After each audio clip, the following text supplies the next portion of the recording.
Hey everyone, I'm Kyle Fraser and welcome to Never Think Alone, the show where we unpack some of the most progressive ways to innovate and come up with creative ideas. My guest in this episode is Andy Smith. He solves problems you haven't seen coming yet. As the founder and CEO of StrategiQ, an award-winning strategy-first marketing agency based in London, Andy's an expert innovator, negotiator, and manager. And he's got a remarkable way to get people to follow his lead. If you're looking for someone to make high-risk decisions, Andy does this at top speed. I think he's got fantastic learnings that we can all incorporate into our day-to-day work. And as leaders, I think Andy can teach us a lot about how to manage a team and build culture. I spoke with Andy at the South by Southwest Festival in London, and I hope you enjoy this conversation as much as I did. All of a sudden just went, wow, that's what I've been trying to articulate for 12 years.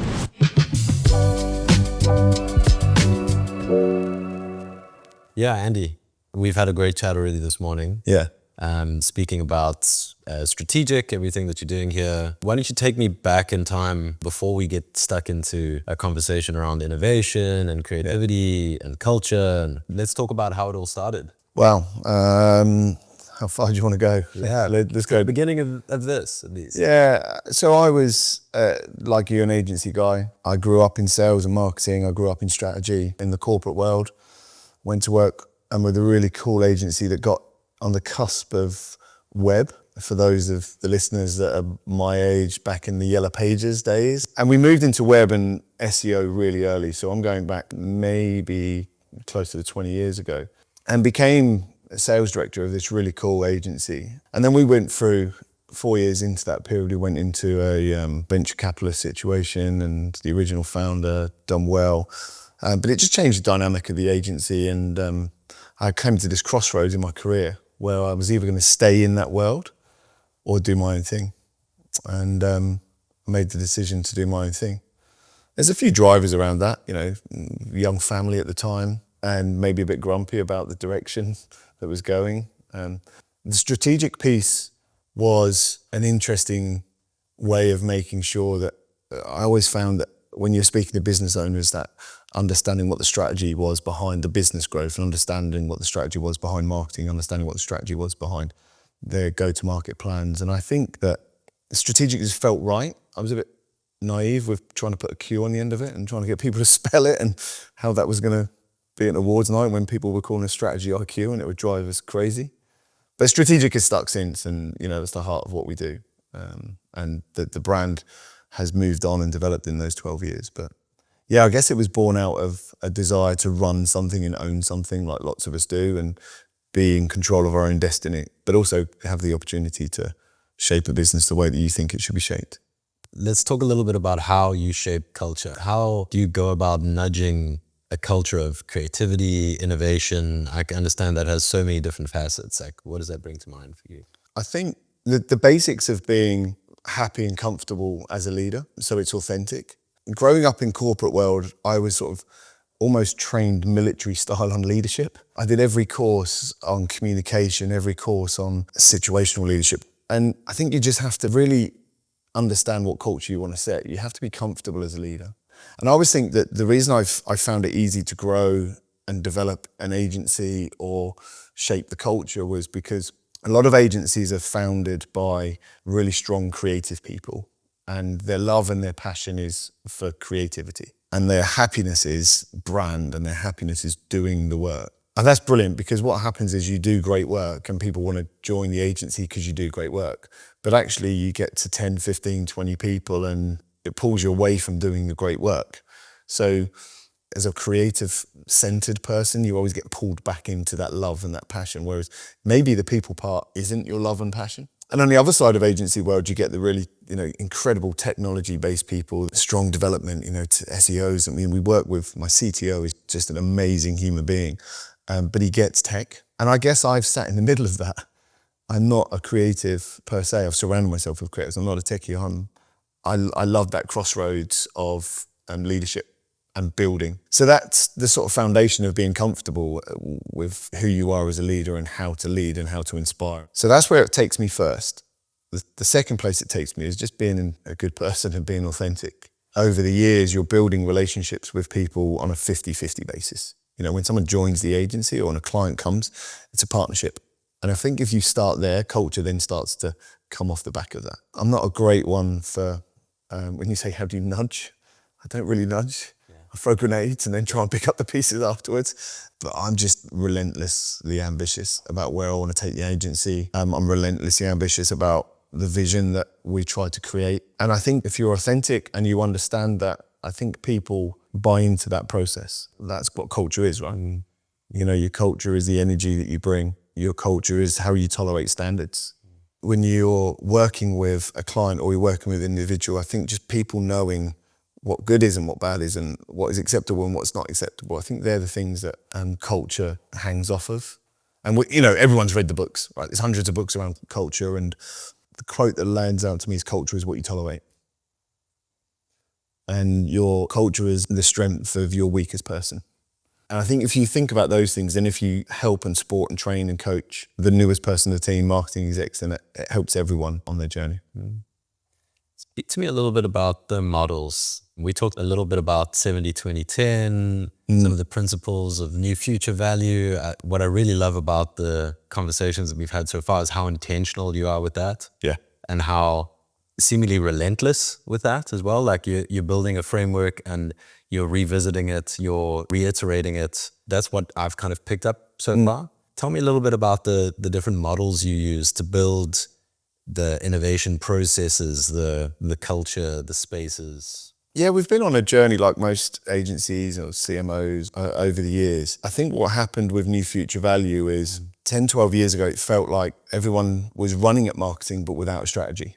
And I'd go and speak to a business owner or I'd go and speak to a brand and I'd say, okay, you need a new website or you need this. And I'd go, actually, stop. What's the plan? What's the strategy? So all the strategists in the room were like, yes, you know, but that's been happening for 10 years. And I think the word strategy got overused and I was a bit nervous about the brand being strategic and it just starting to feel like a bit of white noise. But the truth of where New Future Value came from was only a year ago where I articulated it. And I've always, over the years with a client, I've always tried to articulate, before we do anything, we need to understand what the business problem is. And then I need to understand how to articulate that brand messaging and then connecting that with the strategy. But then how are we going to see what we're doing is working in this world and digital is moving at such a pace? So in my mind, I'd always thought about 70-20-10, but I hadn't been able to articulate it. And I'd always thought about business, brand and tech, but I hadn't articulated it. And literally within a client meeting, maybe 18 months ago, we sat down and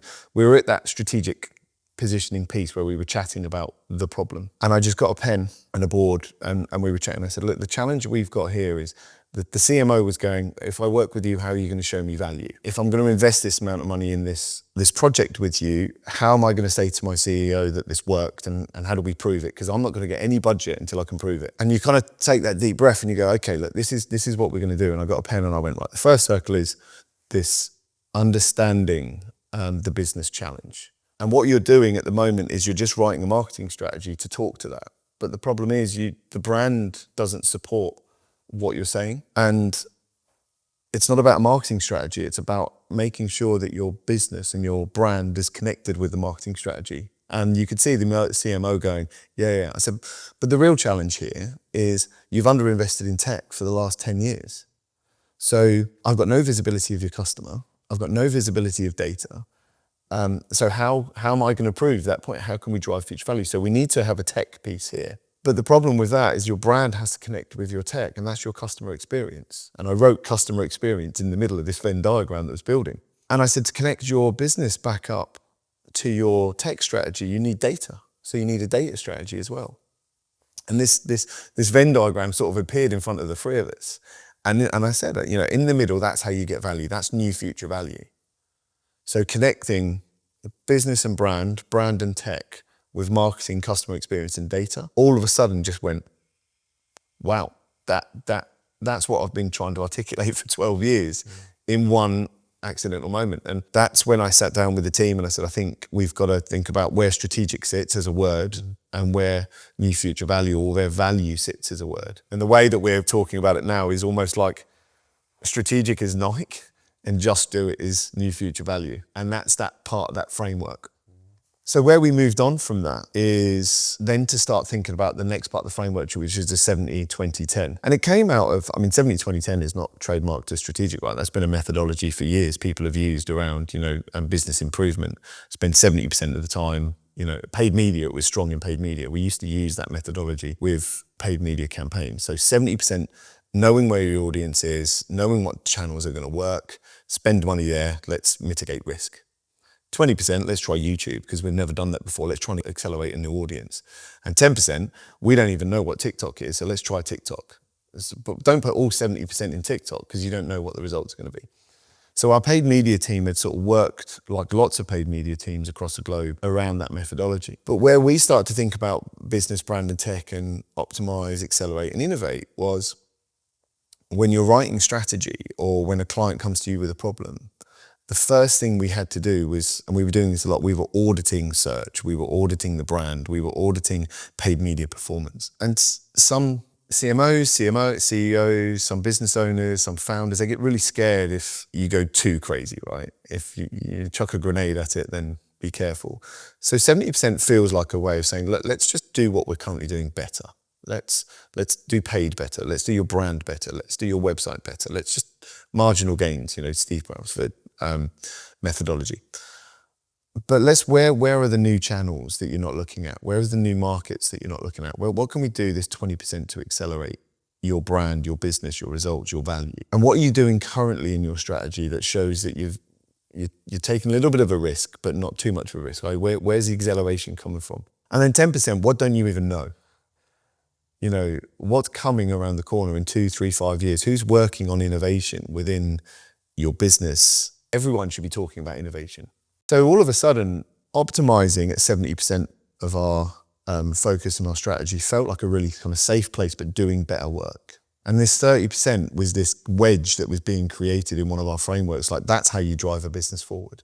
That wedge is like, we've got this graph that says, if time is here and revenue's here, optimization keeps you on that growth plan. Acceleration and innovation gives you that speed the time up but do more revenue.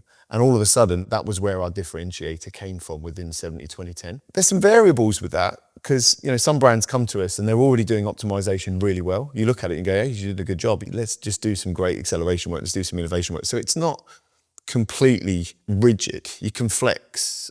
Some businesses and brands are doing lots of innovation, but they're forgetting the basics.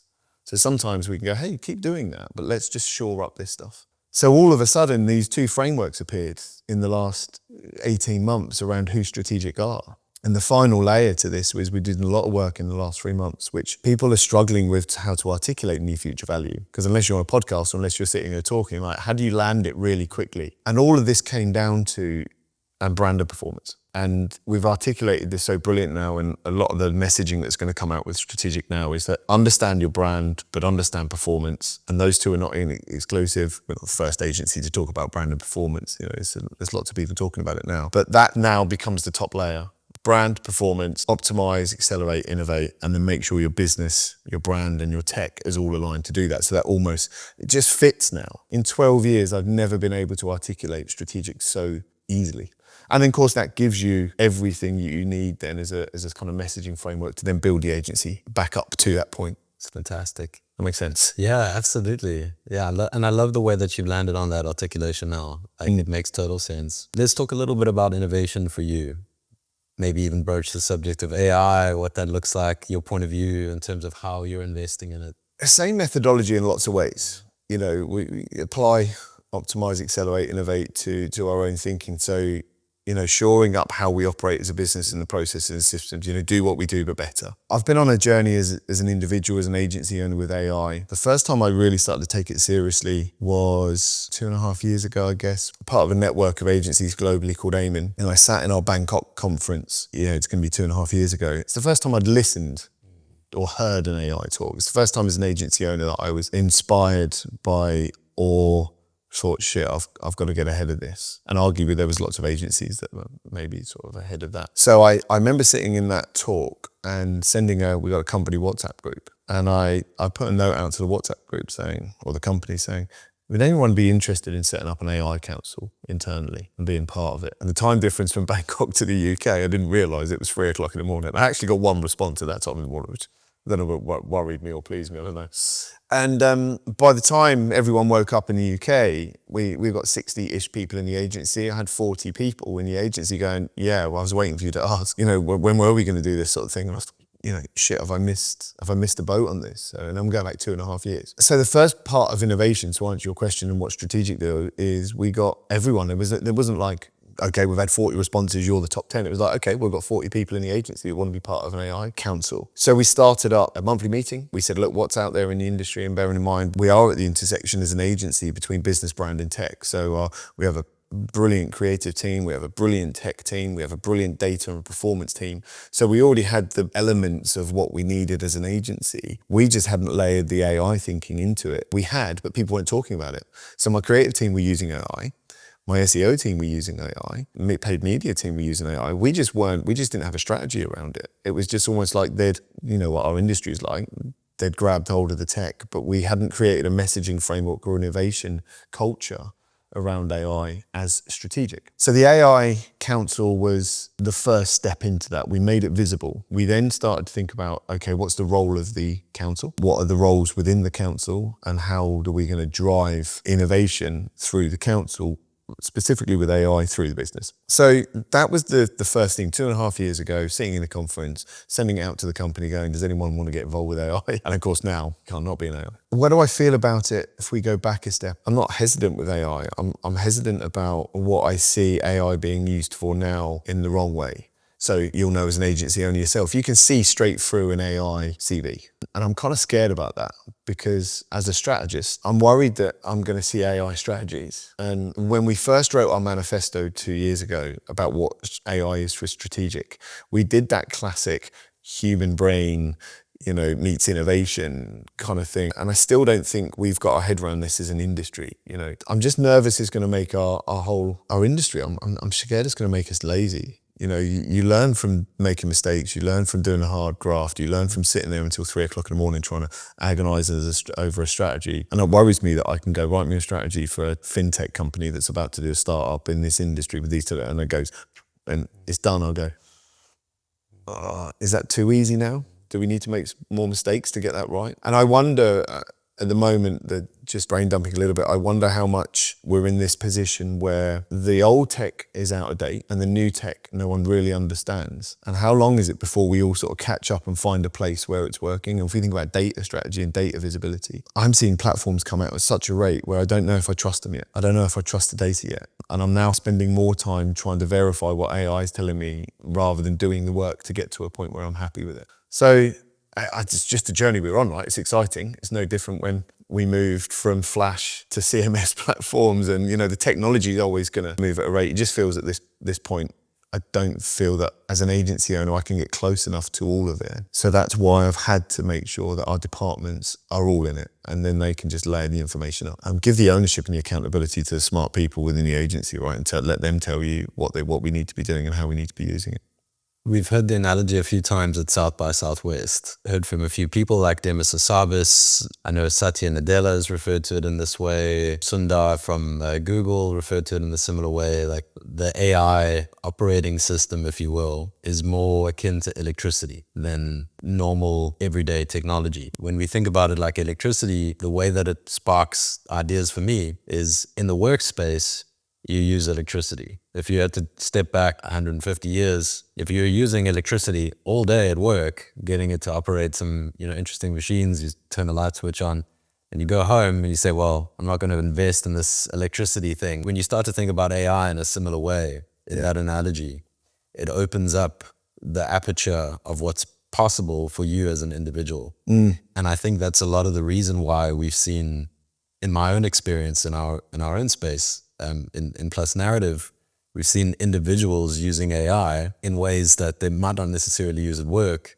but it's changing their everyday lives. Yeah, definitely. Right? Like electricity would have done. Yeah. And so in a similar vein, how do you encourage people to experiment, whether it's with AI, with their work?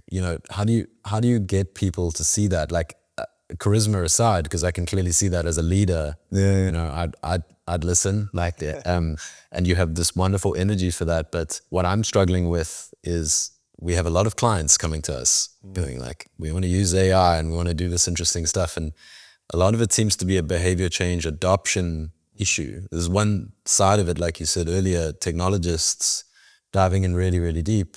There's a lot of creative people who are very threatened. Maybe even be some people listening now feel very threatened that AI, as you said earlier, is going to do the whole thing for me. Like, is that going to make me lazy? Like, what are the sort of conversations you have with people to encourage them to experiment and get ahead? Because I think that's still where the industry is at. I don't know if you need to lean too hard into that. I think if you just create the environment where people are talking about it. So like, if I think about the basics of what we do, we have a weekly meeting with the whole agency. It was Friday mornings, it's now Monday lunchtimes.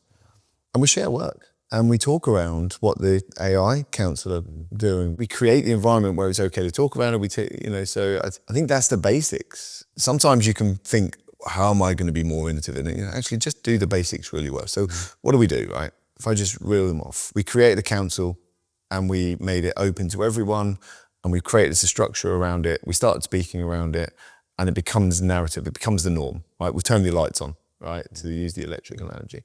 We then created a space where R&D is part of what we do. Our creative team, 2 people within a 10-strong creative team really got a passion for it. I mean, if you look at our homepage on our website, we've got this Michael Jackson, but for those of you listening, remember the Michael Jackson black and white video where we did that in AI with everyone in the company. And so when people start seeing that work come through the agency, they go, hey, I should really lean into this. So it doesn't become fear, it becomes part of the culture.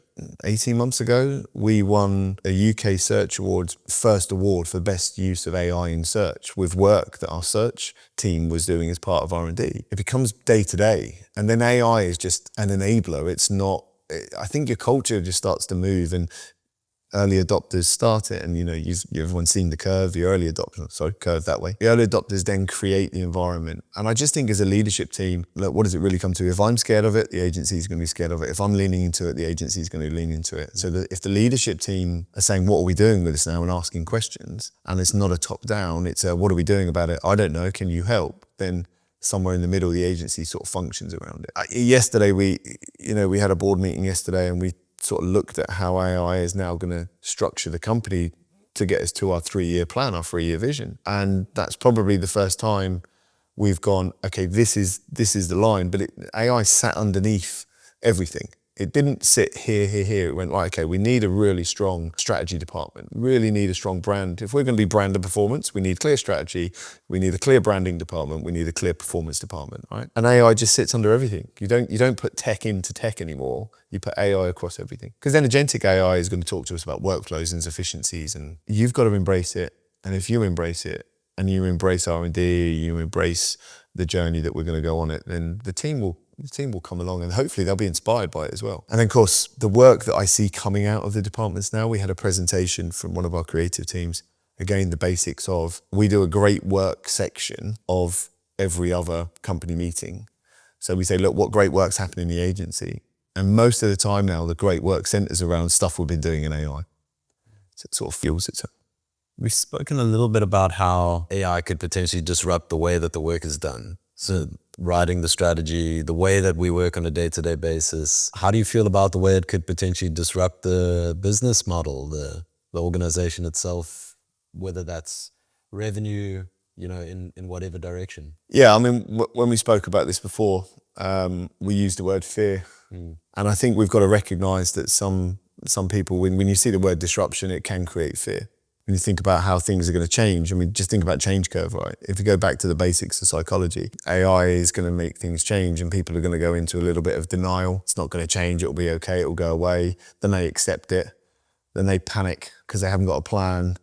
But actually then it starts to normalize a bit and they come out the other side. So I personally get through change curves really quickly. It's just, psychology or how I'm made. So I think if you take the word fear out and you accept that it is going to disrupt, but you get into a point where you're ahead of the disruption as best you can because it's coming at us quick. But just have a clear plan, embrace change, and surround yourself with people that are going to help you kind of narrate and evolve the business around what's going to come our way. It's going to happen, embrace it, and make sure there's a plan to integrate it. And I think maybe I'm being a little bit naive with the impact, but I'm out there in all the agency networks. I'm out there with, you're seeing clients every day, you're speaking to people. I think if you just accept, if you lock yourself away to the disruption and you don't accept the change, then it's going to catch you out. Whereas if you do things like this, and we talk to smart people, you get to South by, you go to events, you speak to people, and you kind of think, okay, how can we navigate around it and embrace it? Then you're running a business, right? Disruption happens daily. Whether it's AI or whether it's resource or clients, it's the level of disruption. So no, I'm not scared of it. It's going to be fun. The business model is going to change, but it's also going to open up opportunity, and I think that's the point. I always think about the advice you give brands and businesses. You got to listen to it yourself, right? I use an analogy around the perfect storm with lots of businesses. Have you seen the film Perfect Storm? You got weather fronts coming in from 3 directions. It creates the perfect storm and boats crash, and if you know the film. But in our world, the perfect storm is, if you think about the world, the globalization at the moment and how things are changing, whether that's tech or the bigger macroeconomics, there's some headwinds out there without a doubt. And as marketplaces change or demand drops, competition increases, and it put pressures on revenues, right? And that's a perfect storm for a business. AI and disruption, if you embrace it in the right way, is a way to combat some of those challenges that you have. So if margins are going to be squeezed, then you can use AI to improve margins, then it's an opportunity, right? If there's new marketplaces open up, I've got 2 new clients that are looking for us to help them productize and brand their AI offering. That business wasn't available 2 years ago because they weren't there. So what's going to happen is we're going to create a space as an agency where we understand AI and this industry. So there's a revenue stream there as an agency. We become an expert in that industry, we can help people with. So how you train your team and develop your team. So disruption's great. Change curves are great if you have a strategy and if you have the acceptance and the energy to not get consumed by fear. Yeah, I love that. I love your optimism. Clearly an exceptional leader. You've been awarded for it. Clearly an exceptional workspace. Also been awarded for it. Like, what it feels like to me is you've created the sort of environment that attracts great minds. That's something we chatted about earlier. The sort of space where you can surround yourself with people who push that same curve, and you bring this great energy to the space. How do you stay energized? What inspires you? What keeps you coming back? The vision. Where do we want to be? I know what I want this agency to look like, and I know where we want the agency to be. So that the vision keeps me energized, and it keeps you making good decisions, and it stops you getting complacent. So I think that most of the energy I have comes from you mentioned the word earlier, just being relentless around what we want to do with clients and doing great work. We're at awards night tonight. There's nothing better than seeing your team getting, or the client get an award for the work you've done.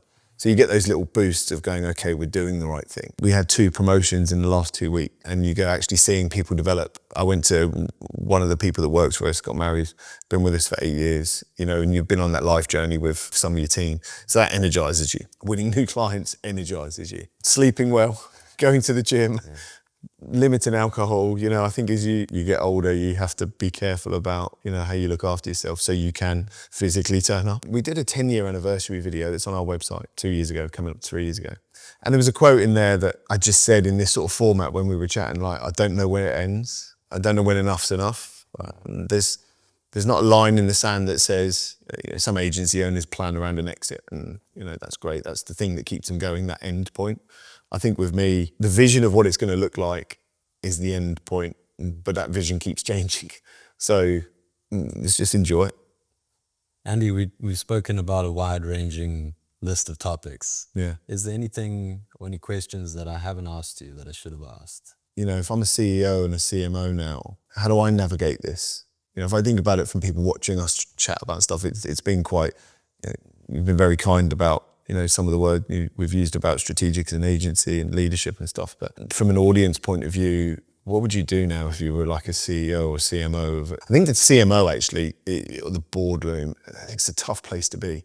A really tough place to be at the moment, because as agencies, we can get a bit grumpy that we don't get the budgets we need, that not all of our clients listen to us, and trying to resist saying, I told you so, 6 months down the line when we didn't do the brand work or we didn't activate it in the right way and we told them. I think we can get a bit us and them with the C-suite at the moment. When we did our brand proposition, there was a lovely quote that came out of our insights, and it was another agency, so I don't want to claim it, but they used this word that said, it might be marketing's fault, but it's a boardroom problem. And I loved that because we've got to solve this challenge in the next 3 years. You mentioned about disruption. The boardroom are in the same situation now. This word marketing is kind of used as a bit of a grubby word. I think it's misconstrued now. What is marketing nowadays? And I think it's our job as agency owners, founders, leaders, to try and help the CMO and CEO make good decisions with business, brand, and tech. And so I think that conversation is still one that we need to have. But I think we've also got to understand that the C-suite are in the same problems we are. We're still running a business, they're running a business. The problems are aligned. Yeah, there's a conversation around there. I don't know what the question is, but I think the conversation should be had. Does that make sense? Yeah, absolutely. I don't know if you feel that with I do. the board. You work with the C-suite, right? Yeah. How do you think they're feeling at the moment? Yeah, what I see a lot of is trepidation. We spoke about fear earlier. Yeah. And yeah, I think the confidence that you bring to an environment, to a space, to a client, the relationship, and these things can sound cliched, but giving them the exposure to your team, to the minds that you attract, and having the confidence in, we don't know what the future looks like exactly, but we know how to map and we know how to create the right models, the right way to make decisions. We know all the things that got us here, and yes, they may not get us to where we need to go, but the way that I look at it is what we try to provide is good thinking partners, good sparring partners. Yeah. It's all I can offer you. Like, I don't know what tomorrow's problems exactly are going to be, but what we found is a lot of shrinking budgets, a lot of higher targets, a lot of unattainable goals, and crazy deadlines. I don't know if it's just the space that we're in, but it feels like budgets get tighter, timelines get shorter. Perfect storm. And targets get higher. And so in that environment, I think AI is a wonderful operating system to start to think about, because if we can do a lot less of the things that take the most time, that add the least value, and often aren't the things that we really want to do, if we can get machines to do the majority of that work, the creativity has higher leverage. The creativity can become a higher defining factor. And so those are the conversations that we're trying to have with a lot of our clients. Yeah, I think there's the word that we haven't necessarily spoken about, what we find we're doing more now and where we're providing more value is education. You mentioned trepidation, that becomes, trepidation and fear can be a result of, a lack of knowledge. And a lot of the boardroom conversations or the conversations that we're having with CEOs and CMOs is just reassuring them that the knowledge is there. The challenge as an agency is, how do you value that? How do you charge for the knowledge? And, when budgets can't just sit in rooms and just do training schools all day and charge for that. So how do you get that balance of building relationships and sparring partners? I love that analogy, that sparring partners where you're doing knowledge share so that you can make joint decisions. And we use this, there are some amazing in-house teams with amazing brands. But the beauty of an agency is we're in so many different industries, so many different sectors. We work across so many different channels. So we have access to so much knowledge all the time. We spent half an hour talking about innovation and, productization. And so we have so much knowledge to give the boardroom. We just need to create the environment and the space where we can educate. And I think if you lean into that from an agency point of view and you just take it as your responsibility, that if you educate, then it can unlock budgets. Yeah. It can remove the trepidation. It can remove the fear. And you can actually lean into a big project at the right time with the right budget so the performance goals are realistic. I think that's really important. Yeah. So I think that's a nice conversation to have, and arguably one of the most important ones. Yeah. And it is really about the relationship that you have and the communication, the partnership that develops. What we have tried to do for the most part is play a role where it doesn't feel like the us and them scenario, where it feels like these people are here for my best interest. Yeah. And when I'm making the bad decisions, they're going to tell me, they're going to be honest, they're going to have the hard conversations. And then when they're learning, they're going to share it. They're not going to try to keep it all to themselves. The sharing environment is an example. Those weekly sessions, as a team, get the client in, bring people in. Like, this is what we're doing. Like, there's no secrets in this space. The gatekeeping of things like how your AI workflow differentiates you right now, that stuff maybe, I've even fallen into the trap. Like, if I share this, everybody else does it, maybe I have no competitive edge. Your competitive edge, I really think right now, is how you build connection, how you build relationship. Because in the end, when everybody can use the tools to produce something, the thing that'll differentiate you is all of that cross collaboration across all of those different minds. And the connections that you have in are often the reason, the access that you have to people, to better ways of thinking.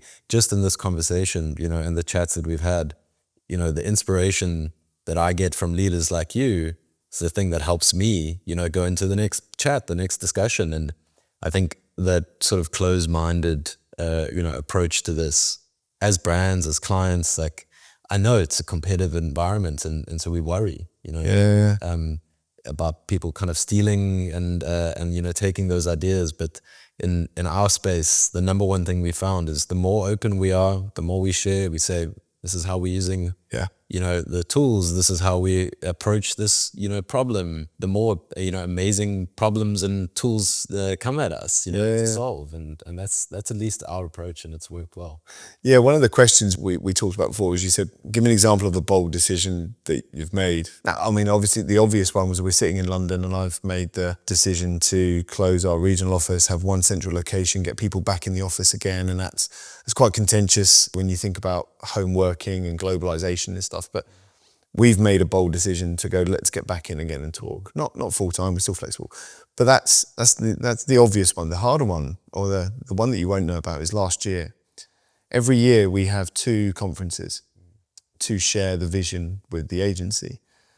And last year the whole agency thought I was mad, because I opened our agency conference up to clients, to partners, and potential clients. And I say, look, there's 2 days. We're going to do a session on where StrategiQ is and where StrategiQ's going, and our performance. I put our P&L up on stage in front of our clients. We didn't have any clients leave us at that point. And I think the logic was, people want to see you doing well, right? And they want to know they're backing the favourite in the race in lots of ways. But that was just such a lovely experience for us. When you talk about knowledge share, we launched New Future Value at that conference. So we had people coming in, talking, external experts. We had our own team up on stage. We had our clients there asking questions about how and it was just this lovely moment, talking back to what you just said about not being scared to open the doors to your agency and building genuine client relationships. And also I said, look, everything you said about deadlines and recruitment and keeping the energy going in the agency, doing great work, how are we doing with the amount of clients that came up to me after that and said, I didn't understand what your side was. And it just leveled our relationship up a little bit. Such a great moment. So, bold decision, open your doors up, open the conversations up. So, There's a lot of complaints about the culture of client-agency relationship. And I think, I can clearly see we take a similar approach. Like, let's stop complaining about it. Let's be the first people to act. Like, do something, that'll take down the barrier between those, And I think that's how you build better relationships. Also just how you get to better ideas, how you get better levels of creativity. Bring the client in the room, facilitate it, The Never Think Alone podcast is brought to you by my tech and experience design agency, Plus Narrative. Plus Narrative has been focused on people-first development, design, and strategy since 2013. I'm a little biased, but if you have an innovation, user experience, or software project brief, or you just need a trained strategist to facilitate your next workshop, I cannot think of a better team to help. We're based in South Africa and Mauritius, but we work with clients and companies all over the world. If you want to find out more, go to plusnarrative.com. We'll put a link in the show notes too. That's plusnarrative.com.